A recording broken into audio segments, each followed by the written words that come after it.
Now, effect of dilution on molar conductivity, equivalent conductivity, specific conductance and conductance.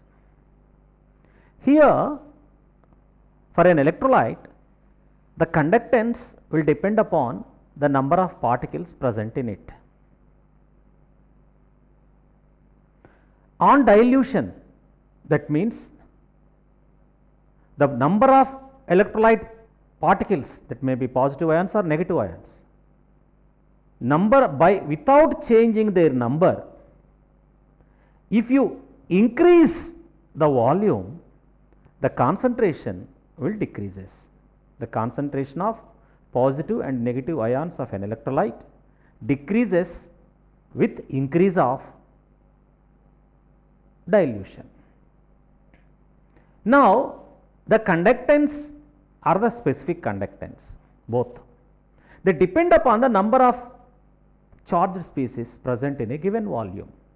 When the number of charged species in a given volume is decreasing, automatically conductance and specific conductance both will decrease on dilution of an electrolyte. But in the case of molar conductance and equivalent conductance, it is different. And even in molar conductance, equivalent conductance also, there will be a lot of difference between strong electrolytes and weak electrolytes. In strong electrolytes, already they are in a completely ionized state, even in lesser concentrations also, their degree of ionization is very high. So, more number of particles are available in a strong electrolytes. Naturally, the molar conductance and equivalent conductance of strong electrolytes is far higher than a weak electrolyte and weak electrolytes, whether it may be acids or bases or very dilute salt solutions. So, there on dilution, the effects of the molar conductivity and equivalent conductivity will vary in case of strong electrolytes and weak electrolytes. In both the cases, just let us take an example of two strong electrolytes, HCl and NaCl, and two weak electrolytes, one acetic acid and other one is a base. Now, here strong electrolytes, one is strong acid and other one is a salt, whereas weak acid and a weak base. If we take the conductance, molar conductivity of these electrolytes at different concentrations, this is at 0.1 mole concentration, on dilution its concentration was decreased to 0.05, again on further dilution it was further decreased to 0.02, and further dilution it decreases to 0.01. So, gradually on dilution the concentration is decreasing, and these are the molar conductivities of HCl at these concentrations in Siemens centimeters per mole. Here at 0.1 concentration, the molar conductivity of HCl is 391.32, at 0.05 concentration 399.09, and at 0.02 it is 407, and at 0.01 it is 412. Of course, there is a gradual increase of molar conductivity by dilution. Here also there is a increase in the molar conductivity from 106, 111, 115, 118. So, there is a gradual increase of molar conductivity with dilution. But if you observe this increase with weak electrolytes, significantly very high increase observed here. See here 5.2 at 0.1 concentration, 16.2 at 0.01 concentration. That means nearly 4 times increase here we are observing.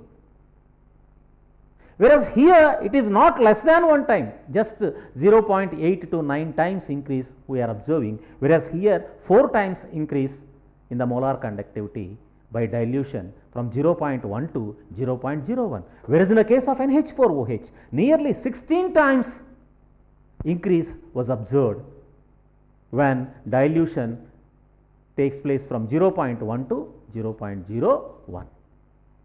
That means all electrolytes, whether it is a strong or weak, their molar conductivity and equivalent conductivities also in the same line.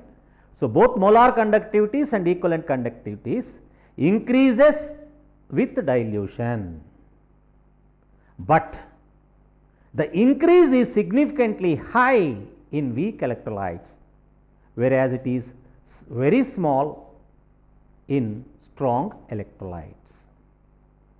This difference can easily be understood while we plot these results in a graph. The significant difference we observe if we plot these results in a graph. Let us verify it. If we plot a graph between root C, square root of its concentration, and molar conductivity in y axis, then we get this type of graph for KCl and this graph for CH3COOH.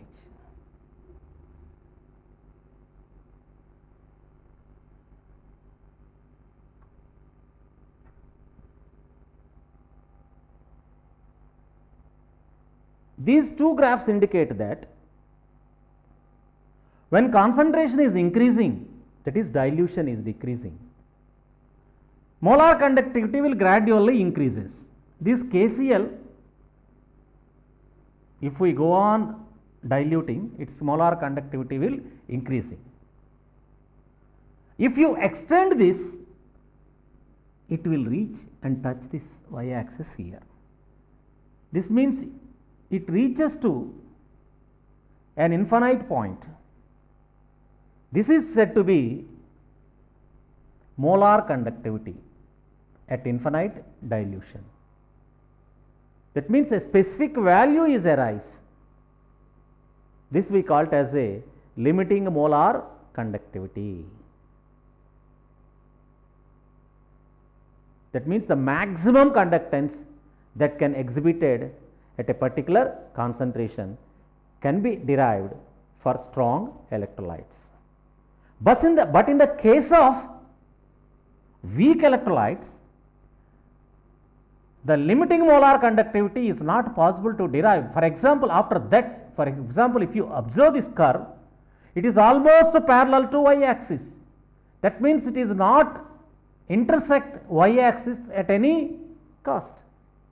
So, the limiting conductance of weak electrolyte cannot be determined in a direct manner, but in indirect way we can calculate the limiting molar conductivities of weak electrolytes. For that purpose, Kohlraasch proposed a new law to define the limiting molar conductivities of weak electrolytes, which limiting conductance cannot be determined by these graphical methods. In an indirect way, we can determine the limiting molar conductivity of a weak electrolyte, not in a direct way, because the molar conductivity of CH3COOH is equal to the molar conductivities of CH3COO minus ions plus molar conductivity of H plus ions. Similarly, the limiting molar conductivity of KCl is molar conductivity, limiting molar conductivity of K plus ions and limiting molar conductivity of Cl minus ions. For strong electrolytes, these values can be derived graphically, but in the case of weak electrolytes, these values cannot be derived directly. In indirect manner only we have to calculate. For that purpose, we have Kohlraasch law. Kohlraasch law. Kohlraasch proposed that any electrolyte at its infinite dilution, each ion contributes a specific amount of molar conductivity, irrespective of the other ion which it is associated. At infinite dilution, each electrolyte, the constituent ions, positive and negative ions, each ion will contribute a specific amount of molar conductivity. So, the total molar conductivity of an electrolyte is equal to sum of the molar conductivities of the constituent ions present in it. For example, if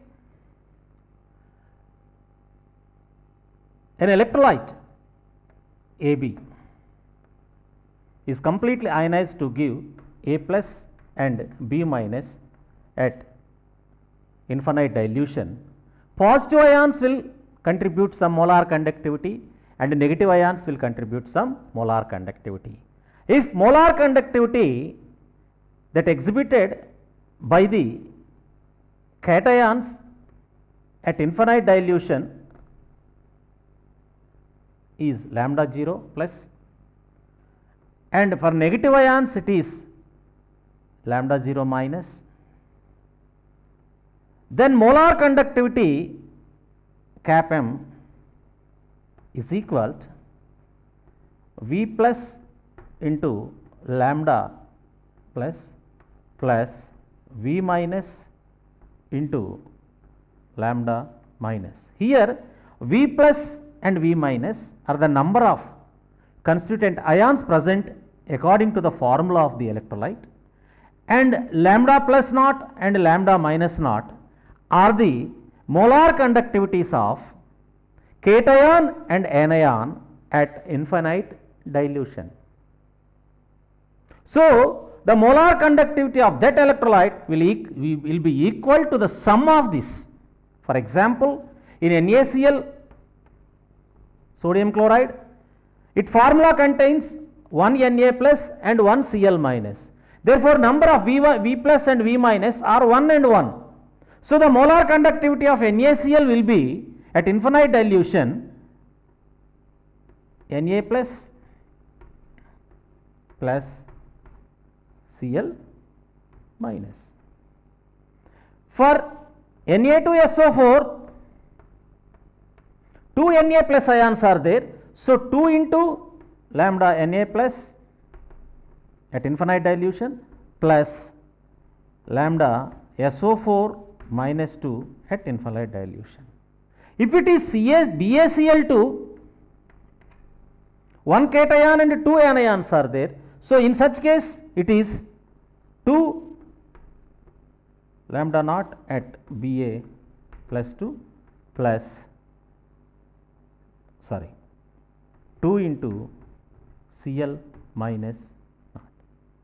So, by that way you can get the molar conductivity. The molar conductivity is nothing but sum of the conductivities of total ions present at an infinite dilution. In case of weak electrolytes, we are unable to get this molar conductivity at infinite dilution. In an alternative way, we are going to calculate the molar conductivity by using the Kohlrausch law. For example, if you take CH3COOH, CH3COOH. So, its constituent ions are CH3COO minus and H plus ions. Now, the molar conductivity of CH3COOH is molar conductivity of state ions at infinite dilution plus molar conductivity of H plus ions at infinite dilution. But these values cannot be derived directly because CH3COOH is no more completely ionizable at infinite dilution. In the graphical method itself, we say that the limiting molar conductivity of weak electrolyte is not possible to determine, but in indirect way we can determine, which are having common ions, that is acetate ion and H plus ion. The salts are strong electrolytes which contain these common ions. With the help of those molar conductivities, we can calculate the molar conductivity of this. For example, we have a salt like CH3COOH.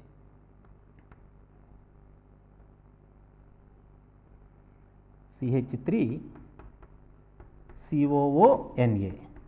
It is a salt. Since it is a strong electrolyte, it is completely ionizable and it is a strong electrolyte. So we can determine the limiting molar conductivity of sodium acetate. By that way you can calculate CH3COO minus plus Na plus. So you are able to calculate the limiting molar conductivity of acetate ion and Na plus ion. You cannot conduct limiting molar conductivities of acetate ion and H plus ion from CH3COOH. But this acetate ions limiting molar conductivity can be calculated from sodium acetate. Similarly, the H plus ions limiting molar conductivity can be calculated from HCl. So limiting molar conductivity of HCl is limiting molar conductivity of H plus and limiting molar conductivity of Cl minus. So from HCl we can calculate the limiting molar conductivity of H plus. H plus ions limiting molar conductivity cannot be determined from acetic acid, but it can be determined from HCl. Acetate ions limiting molar conductivity cannot be determined from acetic acid, but it can be determined from sodium acetate because these two are strong electrolyte. Let us take another electrolyte which is NaCl. Limiting molar conductivity of NaCl can be determined because this is also strong electrolyte. It will be equal to Na plus Cl minus. Now, from this data, you can get this data. How it is possible? If you add these two and subtract this one, you will get, by subtracting means minus and this is minus. Now, if you add it, if you add these three, plus Na minus Na is cancelled, plus Cl minus lambda Cl is cancelled. Now, the remaining part is limiting molar conductivity of CH3COO minus plus limiting molar conductivity of H plus. This value will gives us the limiting molar conductivity of acetic acid.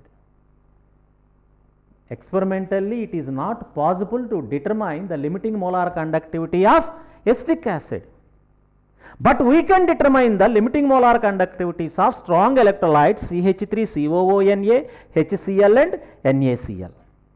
These values can be determined experimentally because they are strong electrolytes.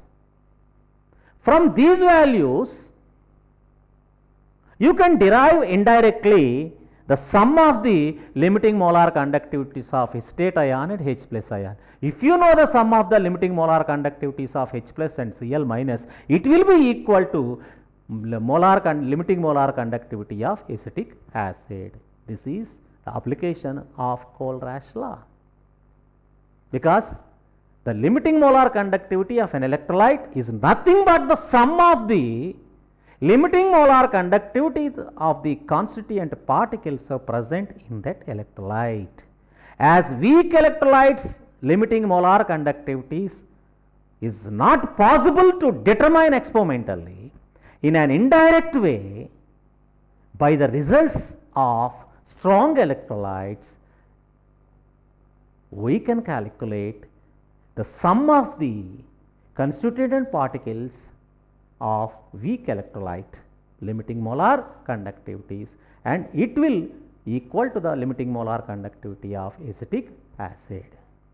So, if limiting molar conductivities of sodium acetate and HCl is added, from that sum if you subtract NaCl, you will get the sum of the limiting molar conductivities of acetate ion and H plus ion. So, with the help of Kohlrausch law, we are able to calculate the limiting molar conductivity of a weak electrolyte in an indirect manner, because it is not possible to practically determine the limiting molar conductivity of a weak electrolyte, because for strong electrolytes we can calculate the limiting molar conductivity.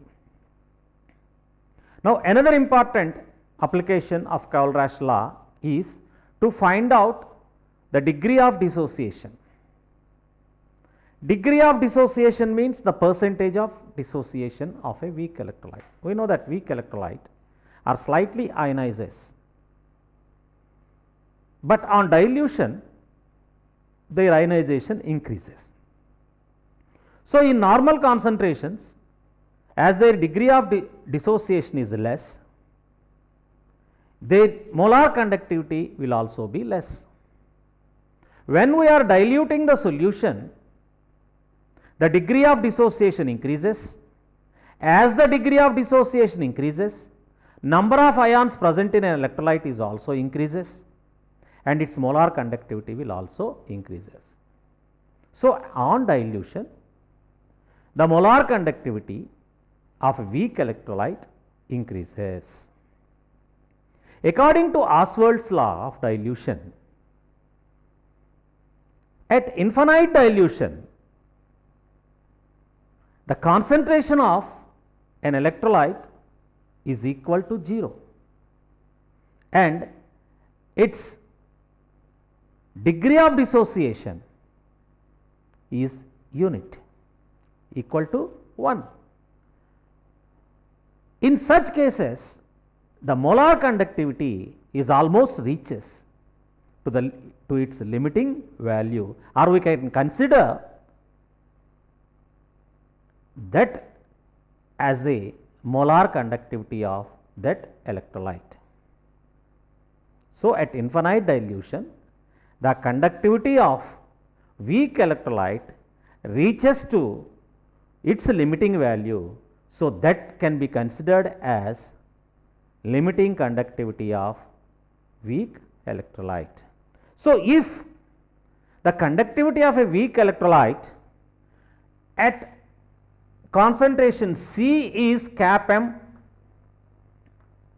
molar conductivity at a given concentration, and its limiting conductance at infinite dilution is cap naught m. So, the ratio between these two is said to equal to alpha, or degree of dissociation. So, the degree of dissociation of a weak electrolyte is equal to the ratio between the molar conductance of a weak electrolyte at given concentration and its limiting concentration at infinite dilution, that is equal to degree of dissociation. With the help of this degree of dissociation, you can calculate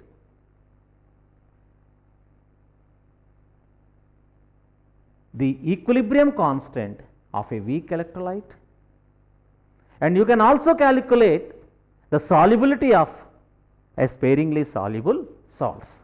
These are the other important uses of Kohlrausch law. Now, let us consider the equilibrium constant of a weak electrolyte. Now, let us consider a weak electrolyte CH3COOH. Its initial concentration is C. It ionizes as CH3, COO minus and H plus. So, initial stage when acid is not ionized, the concentration of acid is C and concentration of state ions are 0 and concentration of H plus ions are 0. But during ionization, let alpha is the degree of dissociation of acetic acid and number of ions that dissociated are C alpha and they form C alpha anions and C alpha cation. Now, at equilibrium state, the concentrations of these three can be considered as, because initially C alpha is ionized. So, at equilibrium state the concentration of acetic acid is C minus C alpha and this is C alpha and this is C alpha. Now, equilibrium constant K is equal to product of the molar concentrations of product by product of the molar concentrations of the reactant. So, it can be written as C square alpha square by C minus C alpha. Now, if you take common, this can be written also as C into C alpha square by C into 1 minus alpha, C cancel. So, it can be C alpha square minus 1 by alpha. This is equilibrium constant.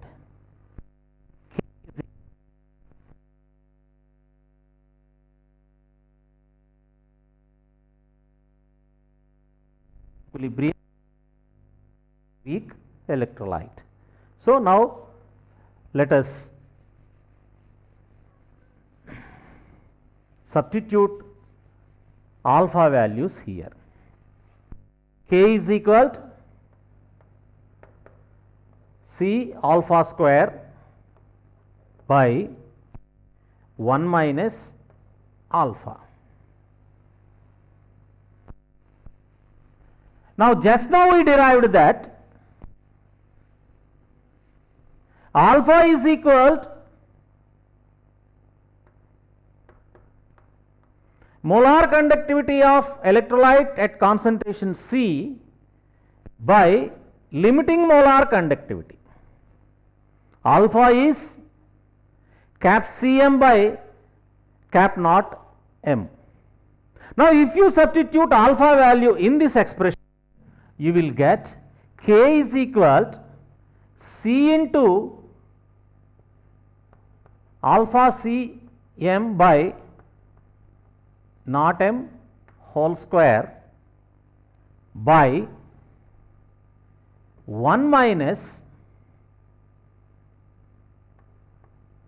alpha C m by alpha.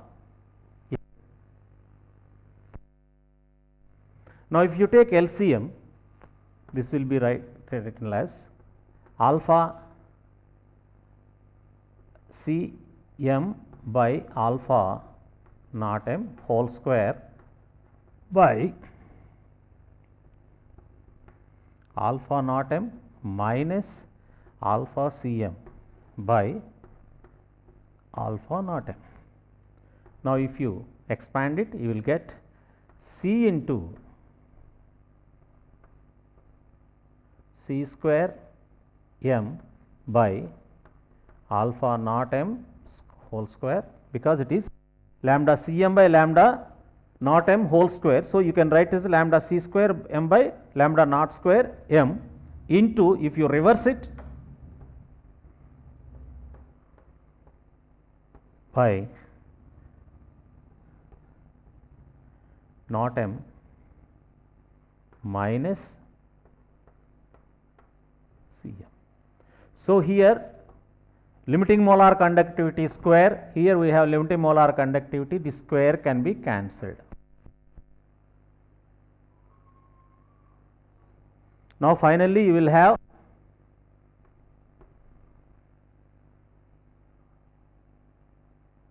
C into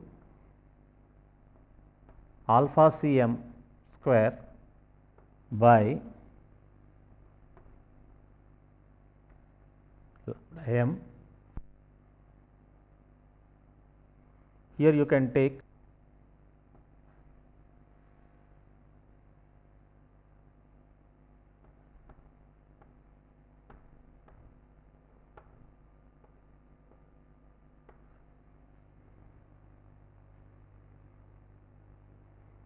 so this is equilibrium constant. So, if you know the molar conductivity of a weak electrolyte at given concentration and its limiting molar conductivities, if you are able to calculate with by using the Kohlrausch law, you can calculate the equilibrium constant for a weak electrolyte at given conditions. This is one more important application of Kohlrausch law. Now, another important use of this Kohlrausch law is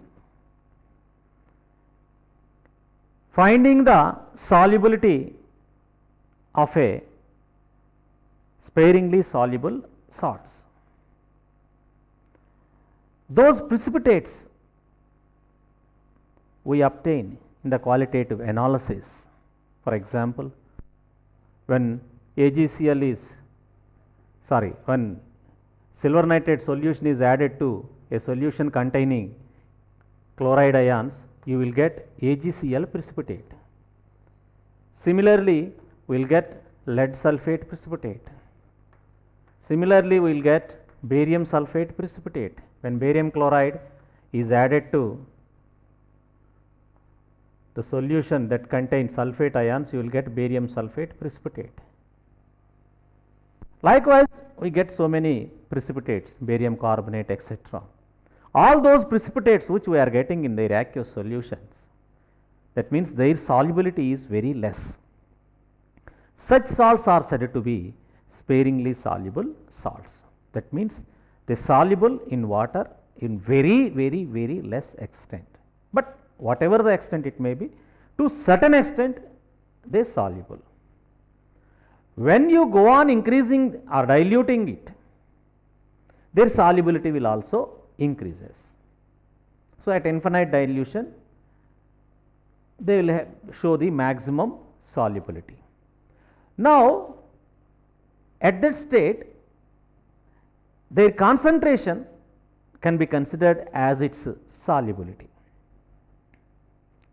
because in such case it is said to be a saturated solution. So, concentration of that solution can be considered as the solubility of that salt. By measuring the conductivity and molar conductivity, we can easily calculate the solubility, because the specific conductance molar conductivity will be K into 1000 by molarity, because K is kappa, it is said to be a specific conductance. Specific conductance into 1000 by molarity is nothing but its molar conductivity. Now, as molarity is equal to solubility, this formula can also be written as K into 1000 by solubility. Therefore, solubility is equal to K into 1000 by limiting molar conductivity. By this way, if you know the limiting molar conductivity and if you are able to calculate the limiting molar conductivity of a sparingly soluble salt using Kohlrausch law, you can easily calculate the solubility of that sparingly soluble salt if we can know the specific conductance of that salt. So, this is another important use of Kohlrausch law.